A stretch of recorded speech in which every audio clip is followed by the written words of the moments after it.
What's up, everybody? Welcome to another episode of H-Town Takeover, where we are with Mr. Ben Van Leeuwen. Rohail? Let's go talk about ice cream. Oh my God, I've been dying for some. Yeah, let's get to it. All right. You ready to stuff me? Yeah. I was scrolling through your Instagram, and I went back to 2011, and I think I saw you doing a headstand on a mountain. Oh man, that's so cheesy that I would have posted it. That's when I was still single, so that was my Instagram's then your dating app. You're like, look at me on here. Yeah. Did you pick up any girls off of that? Well, I mean, in the sense that you're on the dating apps and then they look at your Instagram, right? So I hope so. They're like, yo, this yoga-centric ice cream, man. But I don't think anyone was like, I saw you doing that headstand. I like to do my research, so I wanted to see what kind of person you are, what... Yeah, no, I do really like doing yoga, though. It does relax me so much, I think everyone, just those poses are designed to...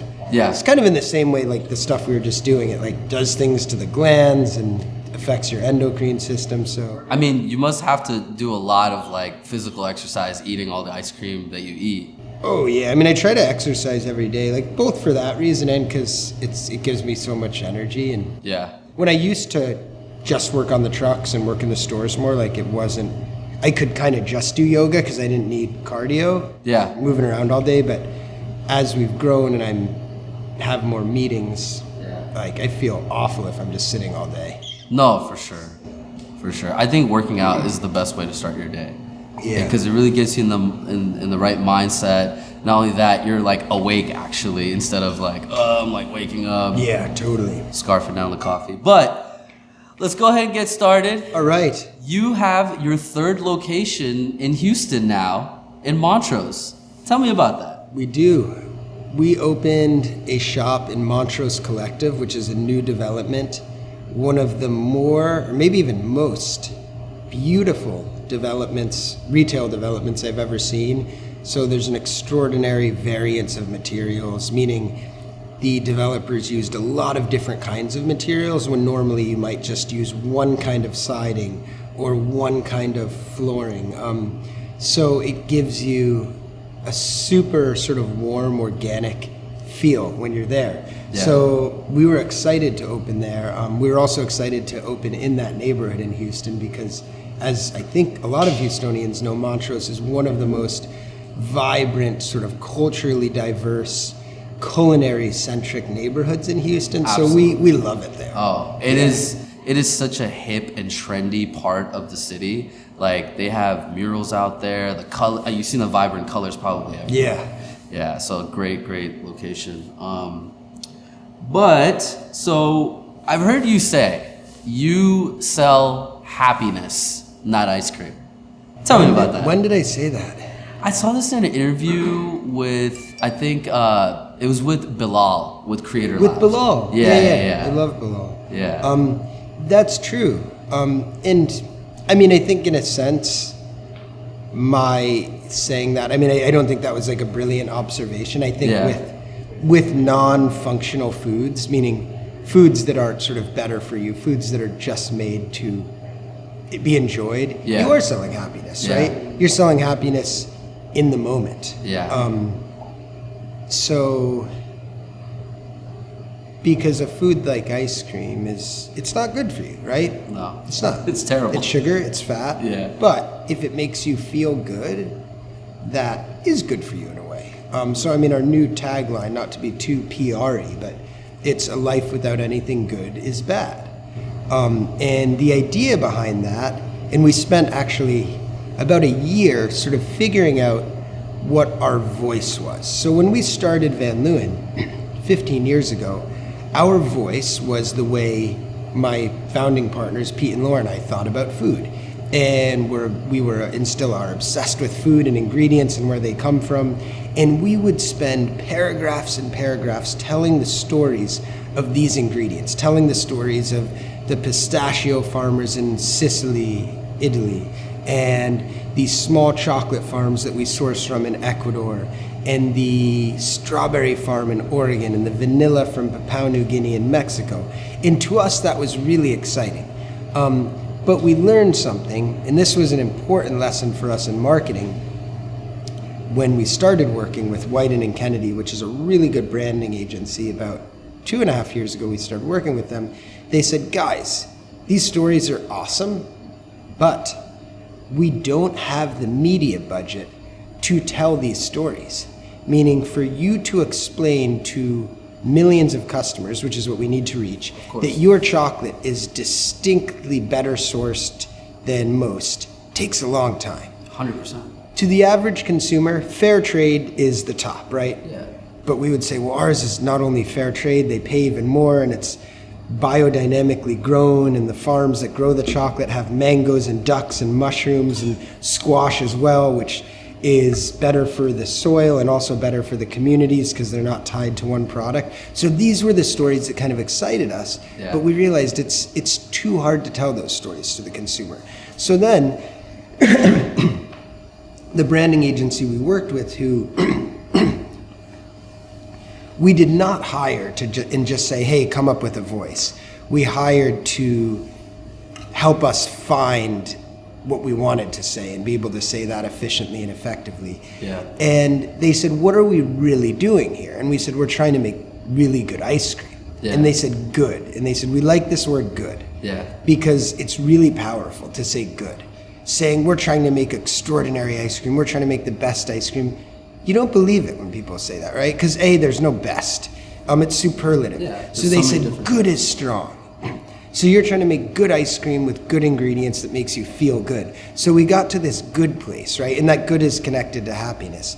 But for us, it was an aha moment because we said, this is cool. We've sort of told them about our process of sourcing and our process of producing the ice cream, which is what makes it taste so good. And they sort of distilled it down to, I'm actually going to read something right now that's behind you, which is the manifesto. So we started Van Leeuwen out of a yellow truck on the streets of New York City in 2008 with a mission to make good ice cream that makes you feel good. Nowadays, people spend so much time on what's healthy, they don't stop to consider what's healthy.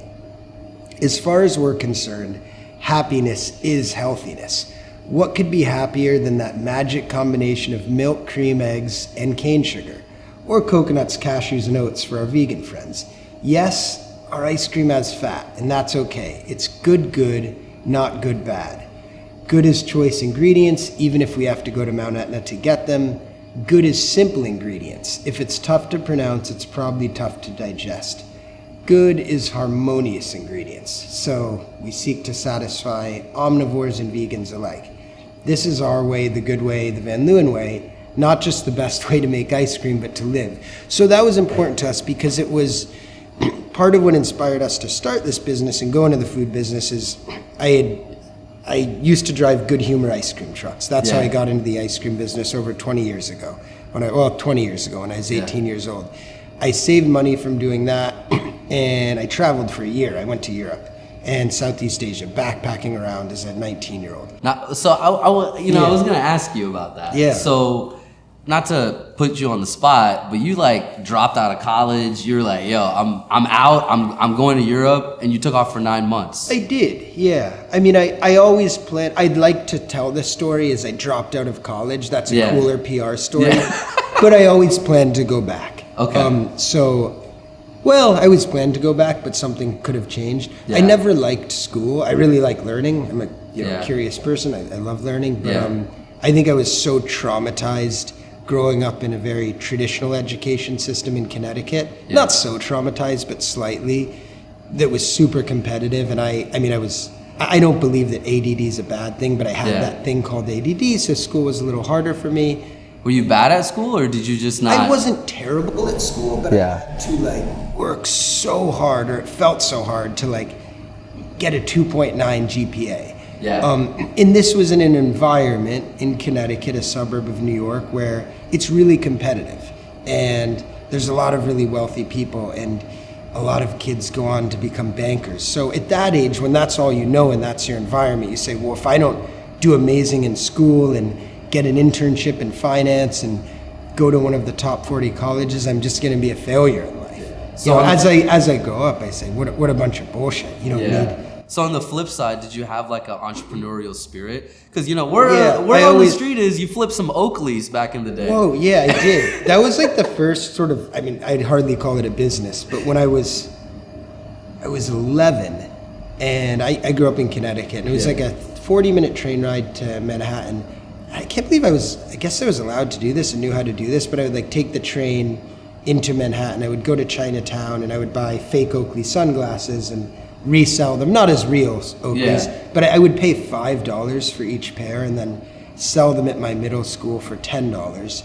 And I think I profited all in about $100, which was so extraordinarily exciting for me then. I probably like went to the candy store and spent most of it. But did that flip a switch for you? Where you were like, no, I mean, I don't think so. I mean, I think I wasn't too thoughtful about it. I just kind of did it. You just did it. Yeah, but there's definitely an entrepreneurial spirit from my father. He's dad's a Jew. Okay. And I mean, Jews are great entrepreneurs, or I think many are, but so I do have that from him. He's a serial entrepreneur. So I think that is actually in our DNA a little bit. Yeah. Yeah. So I have a very important question for you. How long should a business plan be? How long should a business How plan many be? pages should a business plan be? How many pages? I'm referring to the story No, where I know. you took your dad out and you had a business plan. Right. So I think it depends. If you're incredibly experienced and have your financing lined up, you don't need a super long business plan if you know what you're doing. With that said, I think a business plan is a manifestation, right? It's a process of visualizing and manifesting. You're saying, I want to open an ice cream shop and I'm going to do X, Y, Z, and A through Z to get that done. And I really think it's pretty powerful doing that when you write things out that are achievable. I believe in manifesting. I think if I wrote today, I'm going to make $1 billion tomorrow, it's not going to work. But if I said, what would be one? If I said in the next 6 months, we're going to work really hard to develop a new flavor that's even more popular than our honeycomb, I think we could achieve it. And when you write it on paper, something happens. So I think that's an important part of the business plan, other than just raising money. Even if you have the money and you're just going for it and doing it yourself, writing it down is important. Now your plan's always going to change, but how long should it be? You need your sort of quick pitch, right, to get people engaged. Yeah. Visuals are really important. And then you want financials in there, right? So what? Minimum 20 to 30 pages if someone's going to invest. How often did your plan change? Like today, or just since we started. Yeah. So our original business plan was to just do ice cream trucks. So we thought the brilliant part of the concept was we're going to do really good ice cream off of trucks. It's an inexpensive model to build out compared to a store, and we can be in places like New York City or LA or Chicago, that was the big vision, and not have to pay rent. How much did you save up for that? Save up? Yeah, to get started. We had no savings. So, literally no savings, just like credit cards, but we raised money. So my vision and the goal was to raise $250,000. This was 16 years ago. Okay. And it was really hard to raise money. It was really hard. We had no experience. I thought the idea was good, and I thought it was pretty simple. It wasn't reinventing the wheel. It's we're going to make good ice cream. We're going to sell it off trucks in a high-income city, New York, where people are willing to pay a little more. So I was surprised that it was so hard for us to raise money. And I was discouraged, but I never gave up. How long did it take you to raise money to where you were okay, we can start now? So we finished the business plan by July, and we had all the money by April, but we already had started building. Yeah. But all the money was only $60,000. We didn't even get close to the $250,000. So from July to April, and I want to cover this so everyone sees what the struggle is like, but how many people said no to you? Probably 15, 20. And the wealthiest people I went to all said no.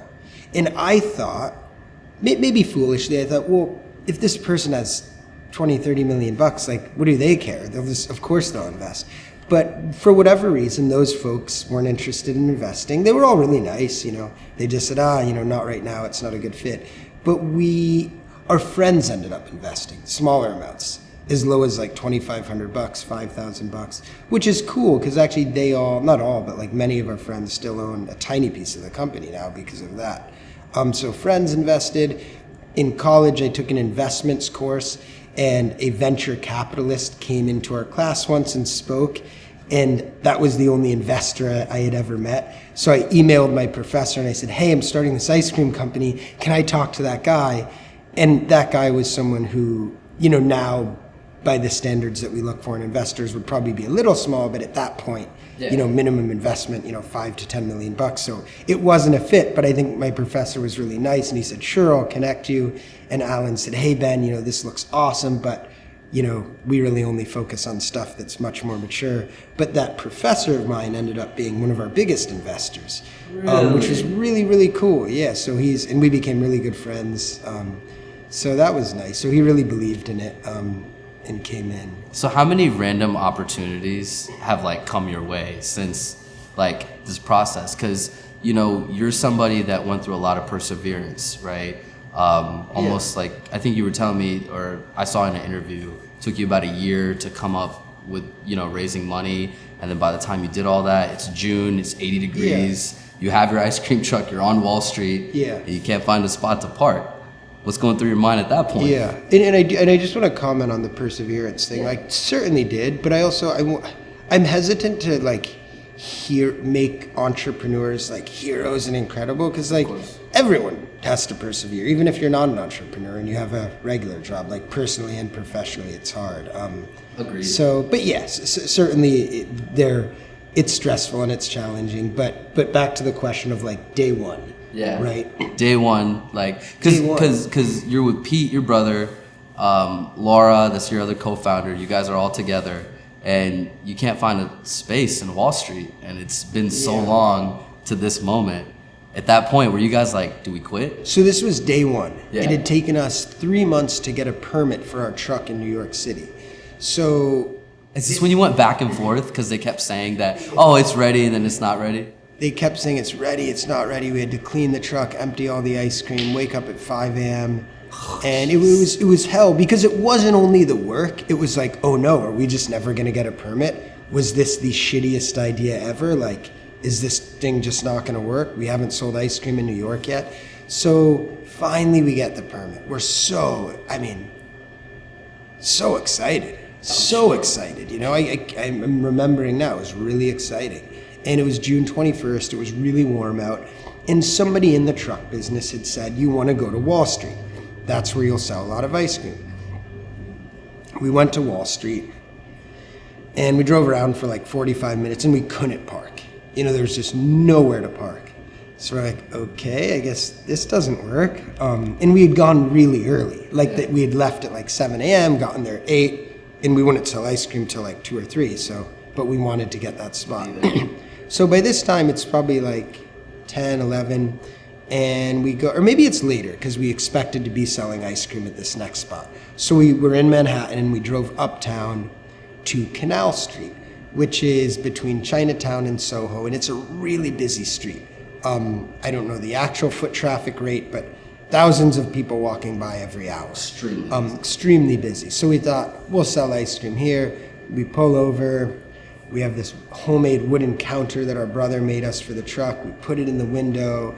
We get our scoop water cup ready and our tasting spoons, and the cash register's ready, and we're so excited. And we sat there for probably an hour, and not a single person came to the truck. And at this point, and this was just a day, right, of struggle, but at this point we're like, oh man, like this was a weird idea. Like, what the hell were we thinking? Like, this fancy ice cream truck, like this, I guess this doesn't work. And we were worried, right?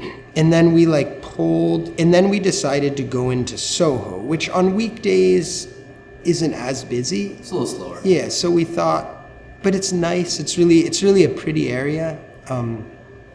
Cobblestone streets, beautiful old buildings. Lots of people shopping. And I don't know why or how this happened, but we pulled up on the corner of Green and Prince in front of a Louis Vuitton store and across from the Apple store. And literally, like, before we opened the window, there were like 15 people in line. And we're just like, what is going on? Like, this is awesome. We're so happy. So I think because that environment, and this is more on just the locations, which is more important for brick and mortar because you can't move it.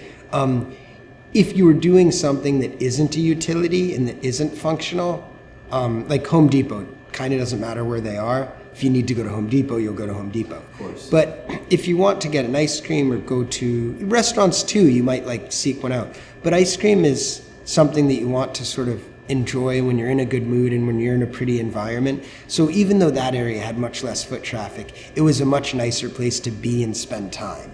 So I think that's why it worked. But that's how we started. Yeah, and it was fun. And it wasn't like smooth sailing from then on, but it was very busy. So we were lucky for after that, were there more days like that? Every day was like that. So after that, there was a line there for the entire summer. So Soho dies at night. So we'd get to that spot at 10 a.m. every day, and from like noon till 6, there would be like a line of, because we just had one truck, there would be a line of like 30 to 50 people all day. Yeah. And then we would drive up to Union Square and do night sales there. Wow. Yeah. So you have 2 other co-founders. One of them is your brother. Yep. And one of them is your friend that you used to be married to. Yeah. That's incredible. So, you know, people usually say, oh, I can't work with friends or family. But you flip the narrative on that. Tell me about your co-founders, how important camaraderie is for y'all. Yeah, I mean, Pete's, I love Pete and Laura so much. I mean, Pete's my brother, but also like we've been best friends for most of our life. And then Laura, we were married and now are truly best friends, and I mean family too. Yeah. So I couldn't imagine doing it in another way. I think because we're so close, I mean, for better or worse, like we can be total jerks to each other, but no matter what, like we'll always come back to each other. Yeah. It's hard though, because there's no filter with someone you're really close to and there's no inhibition, like particularly when we were a smaller company and not as sophisticated in managing a company and delegating responsibilities. There was like a lot of fighting, especially with my brother and I, about silly things. Just like, well, I'm doing this and you're just doing that. And I don't like the way you wrote that email to me. So really stupid stuff that if it wasn't a brother, you'd just sort of let slide or not even think about it. But those things can escalate. So certainly challenging, but I think we're all like good partners because we're super dedicated, which I think to grow a food business you have to be, because the margins in food are extremely tight. So if you like slip, you're screwed, right? Yeah. You run out of money. Yeah. So with that, I mean, you know, has there ever been a time where there's been an argument, it's like, all right, I quit, and like you leave or anything like that? Or have there been arguments where it's like, oh, is this in trouble? No, I mean, there have been huge arguments, but never was like not continuing on. What do you think the key was to that? Because people get emotional sometimes. It's fear. Yeah. So that's what drives it. I think it's fear of like not knowing what we'd do if we weren't doing this, not knowing how we'd make a living. I think that fear, and this is just a theory I have, maybe it's wrong, but America has great entrepreneurs, right? America also has, like, for how wealthy we are, not a great social safety net, right? So I think even though I have friends, I have family, I don't think I'd ever be on the streets, knock on wood. But I think we still have that as Americans, that idea of what hitting rock bottom is in our consciousness, and it's scary. And maybe this theory is off, but I think that drives us to want to do really well and build enough financial security to not let that happen. Whereas if we lived in Sweden or Holland or Denmark or Norway or Switzerland, it's like the worst case scenario isn't that bad. Now, I wouldn't feel good about not working and just like living off the government, but still, like there's, so I think, and this is a little like, I know out there, but yeah, that's, so why did Pete and Laura and I never, even through fights and stuff and tension, move away. And I really think a big part of it is fear. I think the other part of it, the more positive aspect, is like, this is an ice cream business. It's just an ice cream business, right? The most important things in life are friends, family, just your community, people you love. Like, business isn't. With that said, you do grow to love a business and get connected to it.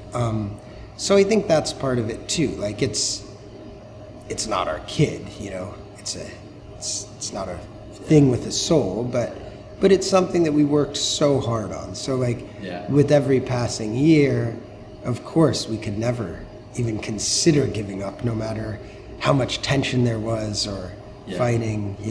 So you don't have to answer this question if you don't want to, but I definitely want to ask. Sure. How did the divorce between you and Laura, like, did that affect y'all's relationship as founders? 0. Yeah. That's incredible. Yeah. I mean, we remain best friends. Like, Laura, we just split up, which was super sad. Yeah. And just kept working the next day and continued to be like best mates. Yeah. That was awesome. Yeah. So through this process, I mean, I've seen everywhere, you're such a positive, optimistic person. Was there in interviews? In interviews. You should see me behind the scenes. But no, I'm kidding. But behind the scenes, at this 15, 16-year run that you've been on, has there ever been a moment of like depression or like spiraling or like, I don't know if this is gonna work or this doesn't feel right? Not in a macro way, meaning it works. We're selling ice cream. Yeah. It's sugar and fat. Yeah. In a micro way of, oh shoot, our cash flow planning wasn't right. We need another $250,000 to be able to pay our expenses over the next 2 weeks. And this was stuff that happened many years ago before we had a corporate team. But there were moments like that. And in running a business, at least for us, is of what we've experienced. I hope nothing gets worse, but that was the worst kind of stress, the financial stress. So I'll tell a story. I maybe told this before, I don't know if you saw it, but it must have been 7 years ago, I'd say, maybe 8.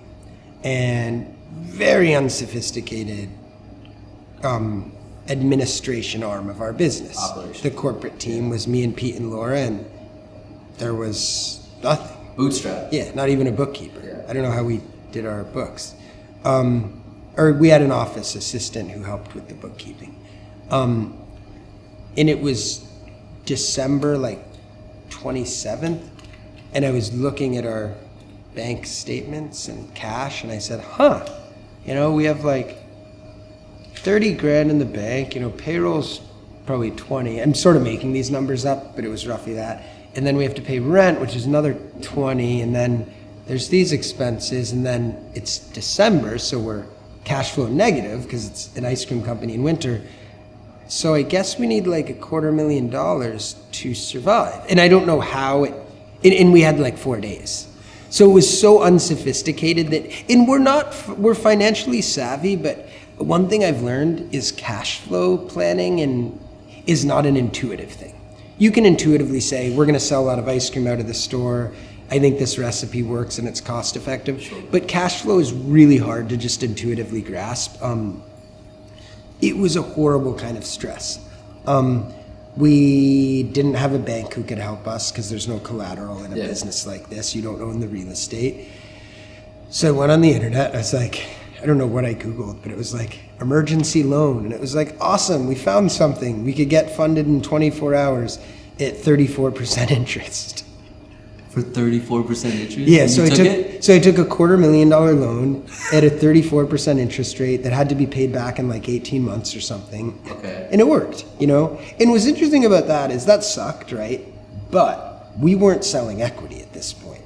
So that what was the, 80 or 90 grand we ended up paying in interest saved us so much had we sold equity. Because shortly before that, we almost sold equity for a very what now we would have been kicking ourselves for doing, and it was for that same amount of money.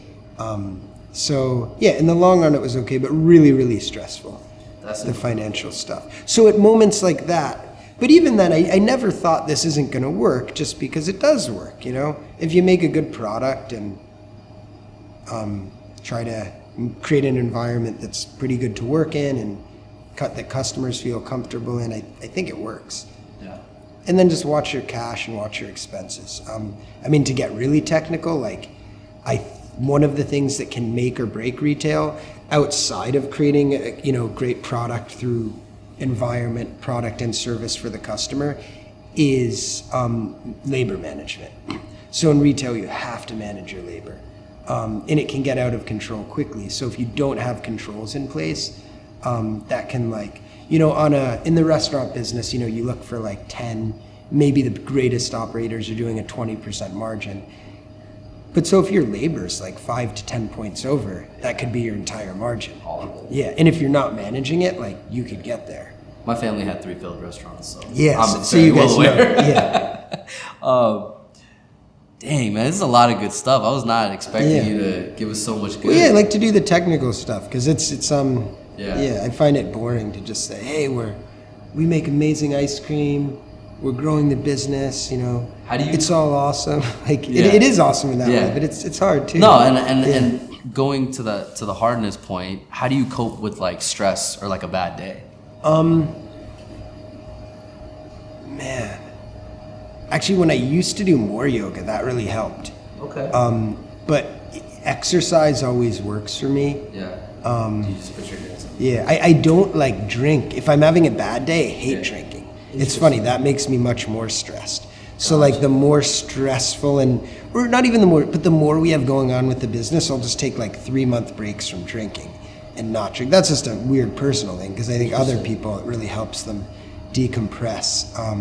But yeah, so exercise, some yoga. You know what really helps, and I've been doing it again, is meditation. Really? Yeah, we've been having a formulation issue with one of our vegan products, and I meditated the other day and I like solved it. And it seemed so obvious, but I was just like sitting there and it was like, there's too much oat flour. There's too much oat flour. I was like, of course there's too much oat flour. Like it seemed so obvious, but it just popped into my head. So yeah, especially with the amount of screen time we have. Yeah. I think just meditating is so important. I mean, every time I wake up, initial reaction, grab your phone. This morning I woke up at like 6 and that was my reaction. I'm like, you know, I'm not gonna grab my phone. I'm gonna sit here with my eyes closed and just let the mind wander. But it's so hard because the phone is addictive. For me, I mean, I think for many people. I'm a real estate agent, so that thing never turns off. Yeah. So, you know, practicing that first hour or 30 minutes of no phone, I think is so important. So, because then your phone's not controlling you. You know, you're controlling the phone. Like the phone is your tool. Somebody said to me once, like, I want my phone to be a tool, not an extension of myself, which I really liked. So use it when you need it. I need to call Rohail. I'm going to pick up my phone. Not, I'm sitting here, I'm going to pick up and scan and do nothing. Yeah. Because I find too, when I'm not looking at my phone, like my mind will wander in really creative ways. When I'm looking at my phone, yeah, once in a while you'll see something on Instagram that you're like, that's a good idea, but I think it's mindless and a little unhealthy. Anyways. Do you have a million things to do every day? Or do you feel like that sometimes? I used to more. So I used to keep lists and I'd never get through them, and then I sort of surrendered to the idea that, like, I think you can successfully run a business and feel like you've never accomplished what you need to, because, you know, you step back and you're like, wait, I feel like I'm not doing 80% of what I need to do, but we're still serving the ice cream. Everyone's getting paid. Generally, customers are happy. So you're like, I guess it works not doing that. Yeah. So that sort of realization for me, at least, occurred a long time ago, and it was a relief. Yeah. You know, as opposed to saying, I'm not doing enough. Because, like, you're never really doing enough, right? Yeah. Like, I could spend 12 hours a day on R&D, 12 hours a day on finance, 12 hours a day on retail design. But, like, you just can't. Or you can hire in a way where you are putting that much resources towards everything, but then you're not making money, right? So it's this balance. I like that. Yeah. I need to go back and review some of this real quick. Yeah. This is great stuff, man. So, you talked about, what's up? I was just gonna say, I kind of wanted to ask about that work-life balance. How you decide to go about it? Do you believe that work should be its own thing, or life should be its own thing? Like, do you mix them, or do you set them separate? Yeah.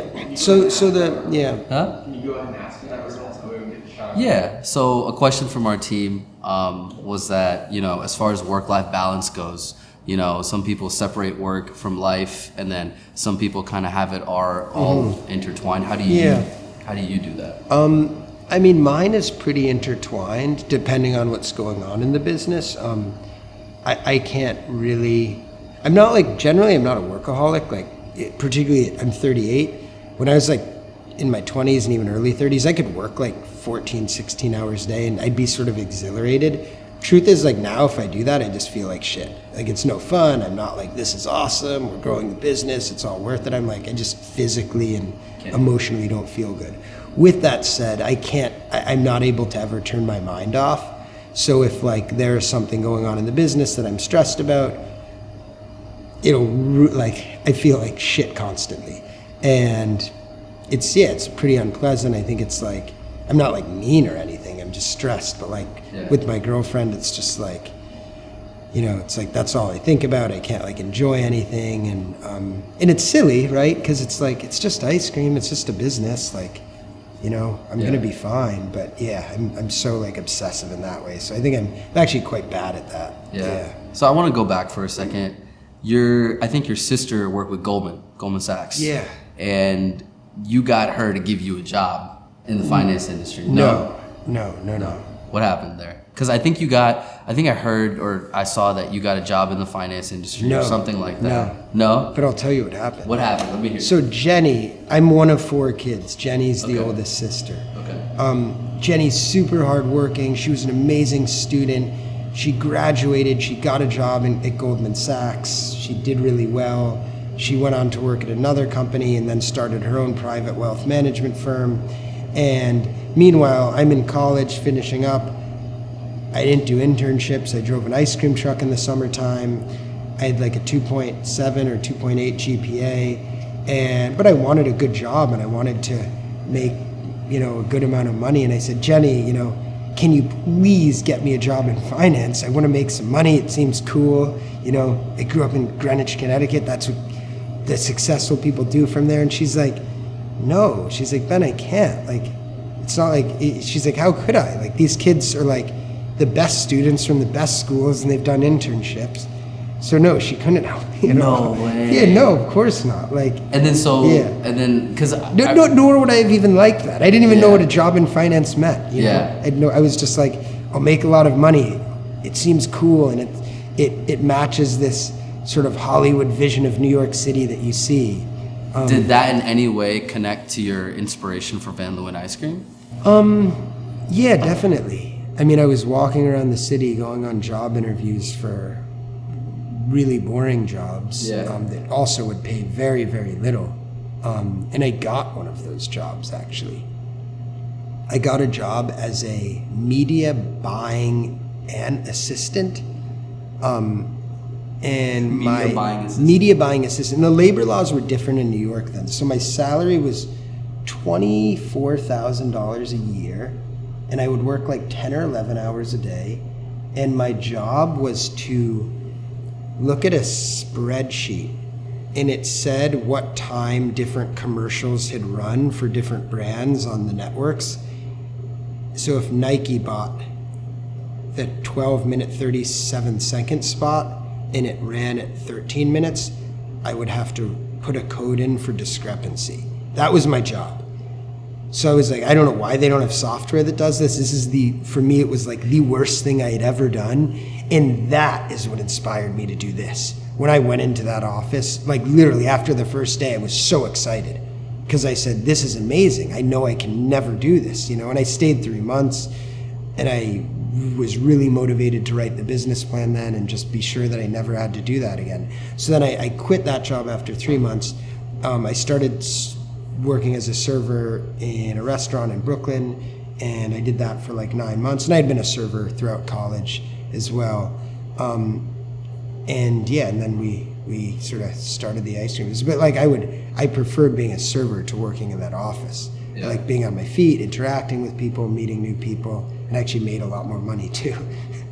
So, how has your network expanded through Van Leeuwen? Like, have you met, obviously you've probably met some really interesting people. Are you involved in any other ventures or anything like that, or? We're not really involved in other ventures. We did start our own venture, a separate venture at one point, which was a restaurant called Salamat Pagi, and we made Indonesian food.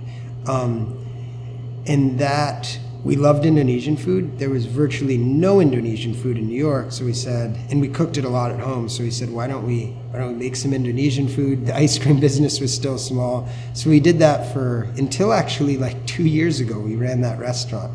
And then right before the pandemic, we closed it, which is a good thing. Our general manager, who we loved, wanted to move on, and we just said, Taylor, if you're not a part of this, we don't want to do it anymore. We have the ice cream company to focus on. So that was our other venture. But in terms of networking and meeting people, we don't really invest too much yet because we've kept pretty much all of our equity in the business, so we haven't taken cash out. Yeah.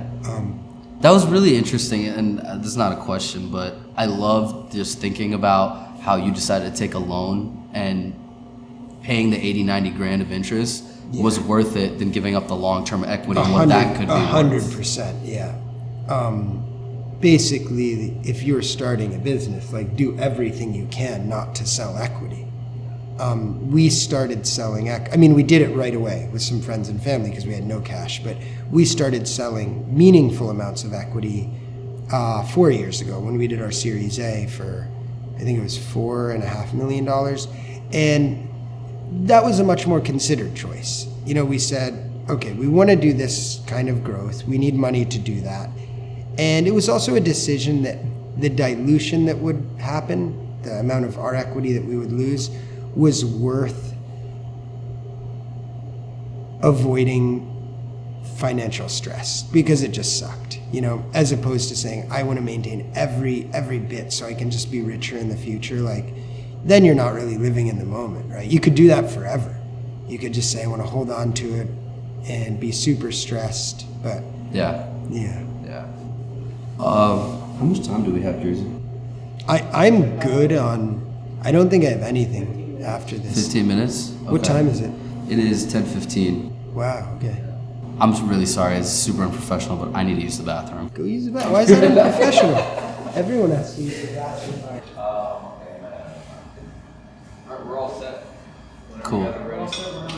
Cool. Appreciate you letting me take the bathroom break. Yeah. Okay. So, you're in Houston now. You open your third location in Montrose. Talk to me about the city. So we've wanted to open in Houston for over 5 years. Really? Yeah, and it was, I'll call it intuition. We had read about Houston. We knew it was the most diverse city in America. We hadn't been. We had heard the food was incredible in Houston, and we love good food. Honestly, we had seen, and I think this was probably after that, but when Anthony Bourdain came to Houston, we thought, that place looks really, really cool. And it's been a booming, wealthy city for 150 years or more. Yeah. So we thought that this place sort of makes sense. And then we started looking at data, and we said the education level's high, the income's where we want it to be for our customer base. So we decided to open in Houston. And when we came here, that kind of like solidified the decision. We said, this place is absolutely awesome. I think it has some of the best restaurants in America. Really? Absolutely, yeah. Okay. Yeah, I think in many ways it's an easier city to run restaurants in. The real estate's less expensive.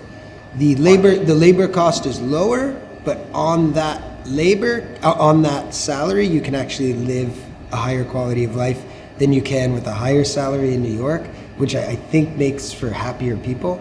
Yeah. So yeah, for us, it's a great place to do business. And of course the weather, the heat. Yeah. Heat and ice cream go well together. No, that's very true. As far as, you know, you saying Houston being like a melting pot, very diverse, the food, you know, talk to me about like your favorite places to go eat. Man, I mean, your favorite everywhere I've been's been awesome. Every one of Hugo Ortega's places I've been to blows me away, and like the quality, the consistency is incredible. Candente for Tex-Mex is one of my favorite restaurants. I'm going to Christine Ha's restaurant today, which I'm really excited about. That's so exciting. But I find that Houston is a really hard place to have a bad meal. You know, almost everything I've had is awesome. Have you tried any of the Indian Pakistani restaurants here? I've been to the fancy one. Musafi. No, Kieran's. Yeah, Kieran's Oh, okay. I went to, which I thought was really good. And actually, I haven't been to others yet. But Indian and Pakistani is some of my favorite food in the world. So I think I saw that you cook a lot of Indian food in your spare time. Yeah. No, and I used to, when I had more time, I would actually cook, a ton of Indian food, Thai food, make curry pastes from scratch. I mean, Southeast Asian and Indian, though, which I love, is one of the most labor-intensive foods to cook. So I go out for it so much more. Yeah. Do you like spicy food? I love spicy food, Yeah? Yeah, absolutely. What's your favorite Indian Pakistani dish? Ooh, what a good question. My favorite Indian Pakistani dish. So I'm going to share two. So one is called paneer. I think it's called paneer kirchan, and it is a homemade paneer cheese that's like really soft and pillowy and has a tiny bit of tang in the way that like a buffalo mozzarella does. And it's cooked with a little bit of tomatoes, peppers, and onions, and toasted coriander seeds on top. Oh. It's extraordinary. Yeah, I know exactly what you're talking about. And then recently, I went to a fancy Indian restaurant in New York called Sema, which a guy I'm buddies with, Chintan, runs. He also has Damka in New York, which are two amazing Indian restaurants. And when I say fancy, not fancy, but a little bit modern. Are you saying Dhamaka? Yeah, Dhamaka. Yeah. Dhamaka's awesome. But we had, and I don't really eat meat, but I tried it, but we had an oxtail curry, and it was in this non-coconut base, but like extraordinarily rich, dark gravy that had been cooked down, and it was mind-blowing. It was so good. Next time you come here, we're gonna treat you to Agas Let's if go. you've never been. Yeah, no, I can't wait. My team, they go nuts for it. Like every time we get done doing an interview or a major meeting, we're like, hey, we're having the Agas. Oh, cool. Yeah, so we definitely have to take you there. Yeah, I mean, I also just like a good dal. Yeah. A dal one. Their goat chops So, to die for. Cool. Yeah. Awesome. Yeah, let's try. Gonna kind of take a turn here with marketing. Yeah. So you set up all your marketing pretty much yourself. Like there was no big agency or anything on the origins behind the colors, the logo, or anything like that. For the first 11 years, that's For the true. first 11 For the years. first 11 years, we just did it. Yeah. Okay. So what was your strat? What was the thinking behind all? I mean, I think the thinking was we're design-oriented people. That doesn't make us good designers, but we knew what we liked. We knew how we wanted the logo to look. It's very similar to Coca-Cola. That was part of the inspiration. So originally, the inspiration was a sort of combination of like Victorian era and sort of 1950s. What's it called? Not diner, but soda fountain. Yeah. Feel.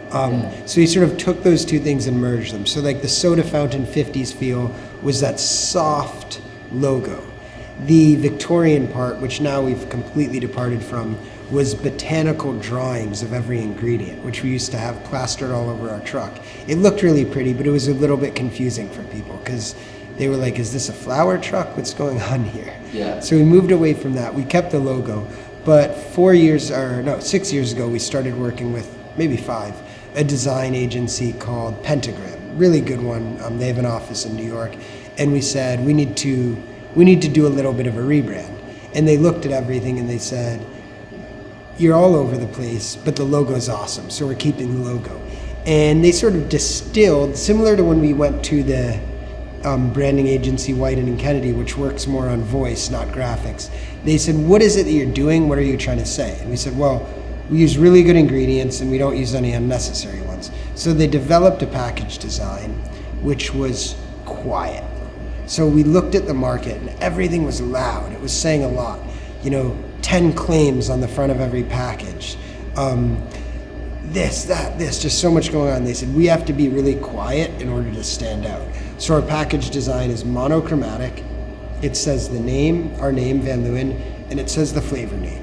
So chocolate, as opposed to biodynamically grown, single origin Ecuadorian chocolate. That's what I wanted to say. Yeah. But then we said, we have to show the quality instead of telling them about the quality. We have to say Van Leeuwen's a quality brand. When you see Van Leeuwen, you can assume that they're using good chocolate.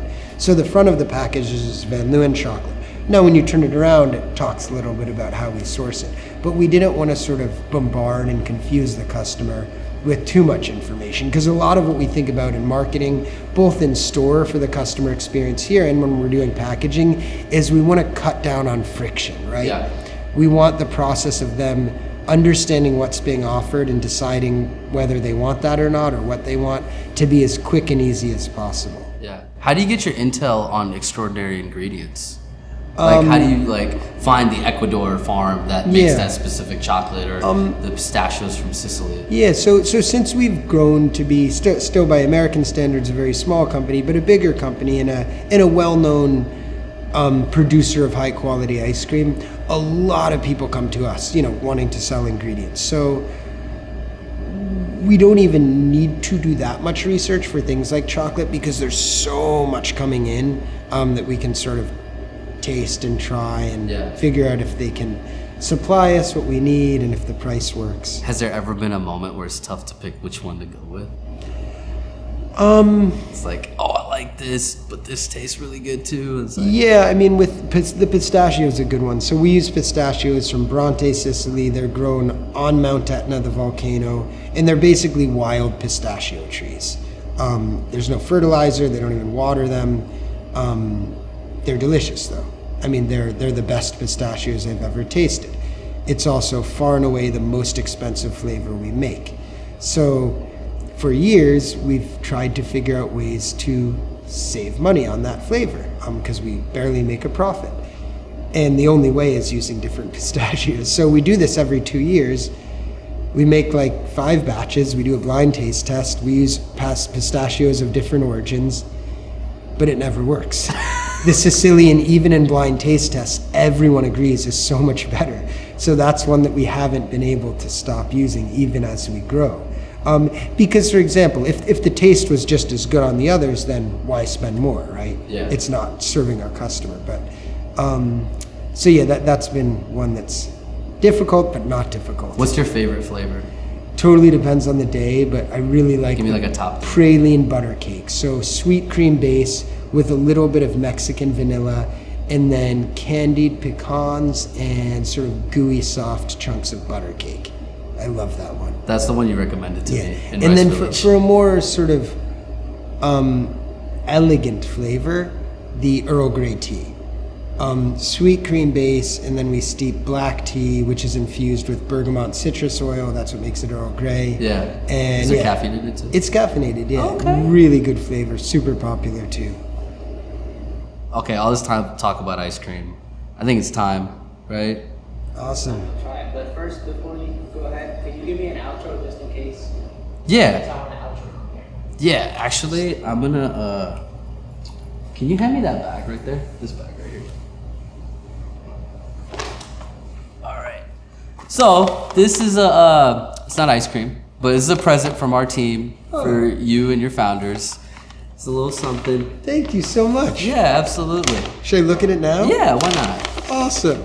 We They're- got some t-shirts. They're Houston shirts. This is so cool. Yeah, man. Thank you so much, And, Rohail. and I made them very thoughtfully with our weather being in mind. So they're extremely dry fit. Cool. Yeah. That is so cool. Thank you so much. No, absolutely. I can't wait to wear it. Yeah, there's one for Laura and one for Pete in there too. Because I love Houston. In New York, all I talk about is Houston now. Really? Well, whenever I come back from a trip, my friends are like, "Oh, are you gonna move there?" I'm like, "Well, I can't move there, guys."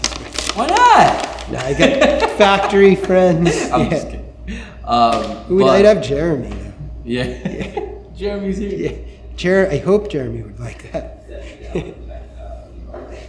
Is there anything else that you wanted me to ask you, or something that you want to talk about with us kind of cutting out to the ice cream? And I guess Krista, Ali, Jeremy, do you think are there any things that you think would be good to market or? Oh.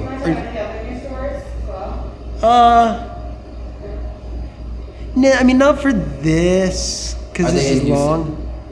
I mean, we have some in Dallas coming, but okay. No, I do have one thing I want to say actually, and this could be interesting, but one thing I've been talking about or thinking about lately is like, for us, what's made the business work is like and I'll explain this and then maybe we'll redo it, but when stuff goes wrong, you just figure out how to fix it in a way that you don't have to spend $1 million to fix it. Well, unless you do, and then you figure that out. And I think that's what's allowed us to grow, and I think that's probably what makes most businesses work. So for the first 12 years of running this business, we waited for this smooth sailing to start. We had this vision of when we have 5 trucks, it's going to be easy because we can have a commissary and store the package in there. Then no, when we have a store, it'll be easy because we can hire someone to help manage the store and trucks, and we can afford that. Then it was a store, then it was, well, when we have 3 stores, then we can hire a better manager and they can really help us. And every time we got to that point, it kept getting hard in different ways, right? New challenges would arise. But we were always waiting, for the point, not to not do any work, but for the point where we could just hang out in the stores, talk to people, and do R&D. And then it was weird, like 4 years ago, it just hit us. We were like, oh, that doesn't happen. Like, it's never going to happen. And that was an incredibly liberating moment when we said, like, shit's hard. Running a business is hard. Managing a store is hard for Jeremy's over there. And challenges are always going to arise. And that's what the job is, right? If it wasn't that, like, robots could do these jobs, right?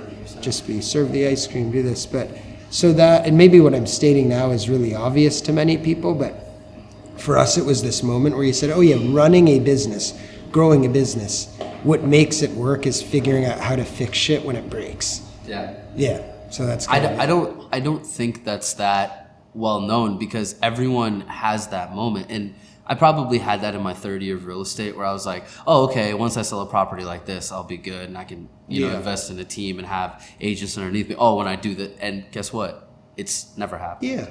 And I don't think it will. Yeah. And so you saying that, believe it or not, is like a liberating moment for me, because I'm like, okay, cool. Like now I believe that. And there's so many people that start businesses where they're like, oh, well, I'll be happy when this happens, or I'll be good when this moment comes. And guess what?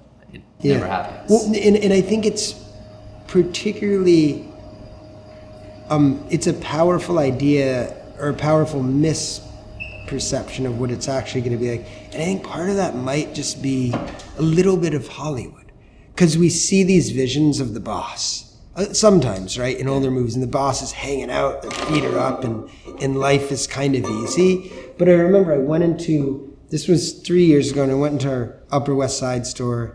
There's a kid working there, and I hadn't been to that store for a couple months because I'd been really busy at the factory. And he didn't say this in a mean way, but, you know, he was actually genuinely excited. He's like, man, you must just be like kicked back, chilling, like not having to like do anything. And that sounds mean, but it wasn't mean.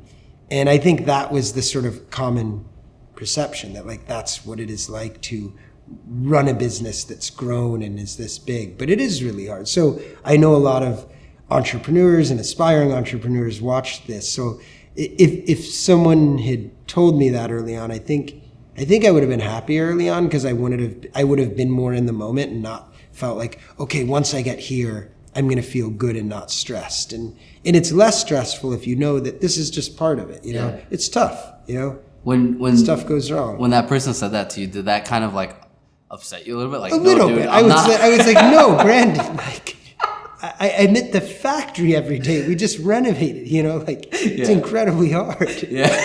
I was like, I wish that's how it was. Yeah, no, that happens to me all the time. Like people, like I'll see someone tell another entrepreneur, somebody will come tell me like, "Oh man, it must be really awesome," and I'm like, "Yeah, it's great." And he's like, "So you must be chilling all." I'm like, "No, I'm not." Right. Yeah, if you're growing particularly. Yeah. So that's awesome that you said that. I think we should try to wrap it up. Okay, let's do it. Let's do like another outro, but then you'll shake hands. Okay, All right. cool. All right, guys. You guys saw another great founder here on H-Town Takeover. Best ice cream in the world, Mr. Ben Van Leeuwen with Van Leeuwen Ice Cream. Thank you so much for being with us, man. Thanks for having me on. for your time. This was fun. Yeah, man. Good luck to you. Looking forward to seeing you grow more. Yeah. Very, very exciting. Can I have some ice cream now? Absolutely. Let's do it.